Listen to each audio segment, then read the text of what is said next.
Minnesota Vikings could be big players in free agency if they wanted to create the money. Hashtag cap is a myth. But if they are going to be on a budget, if they're going to be bowling on said budget, if they're going to go Aldi on the bit, what are some value free agents for the Vikes, right? So PFF suggested one in one. Broncos defensive tackle Shelby Harris. Shelby GT baby is what they wrote.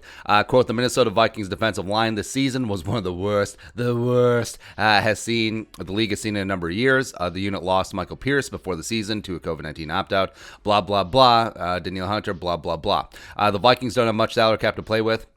That's what you think right now. So an under-the-radar player like Shelby Harris might make a lot of sense. Harris has an overall PFF grade of at least 76 in each of the last 4 seasons and can cause problems against the run and pass. This season, he had 27 total pressures on and 19 defensive stops on only 441 snaps, end quote. And I agree.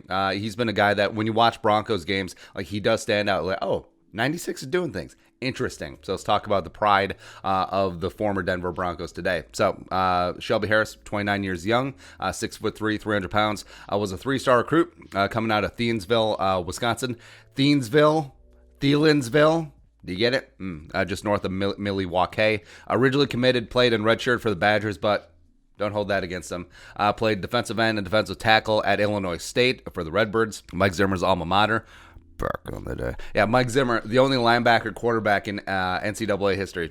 It's great. Was a 7th-round pick by the Raiders in 2014. Stuck in Oakland for 2 seasons as a on-the-roster, off-the-roster, practice squad guy, etc. Spent camp with the Jets in 2016, and then ended up on the Cowboys practice squad towards the end of the season.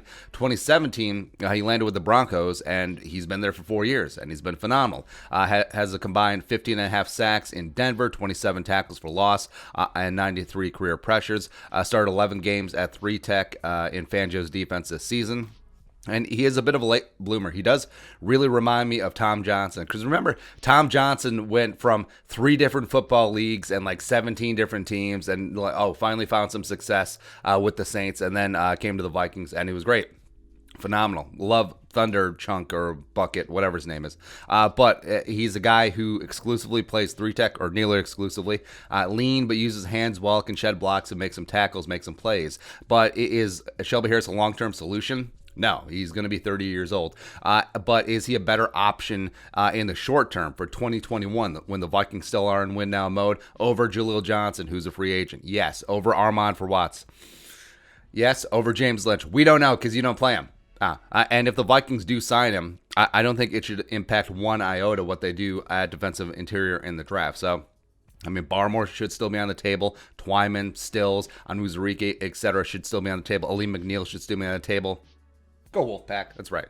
But Shelby is solid, well-rounded, 3 Tech, sort of a stopgap for the Vikings, and they can afford him. So he made $3.25 million last year for the Broncos on a 1-year deal. I don't think the free agent market will blow up for him since, like we said, he does turn 30 in August. I think at max, you're looking at maybe $4.5 million per season, but you can scrape that together pretty easily. But you can get $3.75 million of it if you just cut Shamar Stephen, and for that, we thank you. But you have a guy in Shelby Harris that you like for 2021, perhaps 2022. He can play on all 3 downs. He's solid against the run. He won't lose the line of scrimmage and can provide a little bit of stank, a little bit of shimmy in pass rush. Absolutely.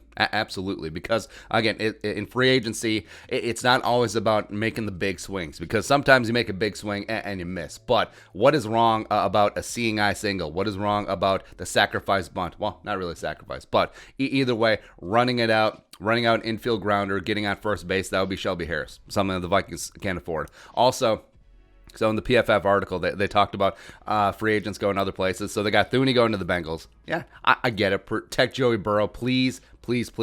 Allen Robinson going to the Lions because the Lions are going to lose Babytron and Marvin Jones, but Allen Robinson just taking his talents to Detroit. So, okay. Brandon Scherf going to the Chargers. We poo-pooed spending big money in free agency, but if Thuney and Scherf actually do hit the market, come on. And then also Xavier Rhodes to the Niners to take the place of Richard Sherman, which, okay, sure, it's whatever. But anyways, your thoughts. Shelby Harris, Vikings, let us know in the comment section below. Subscribe for daily Vikings takes. Want to support that work, post on the Venmo. But until next time, Skol, production value.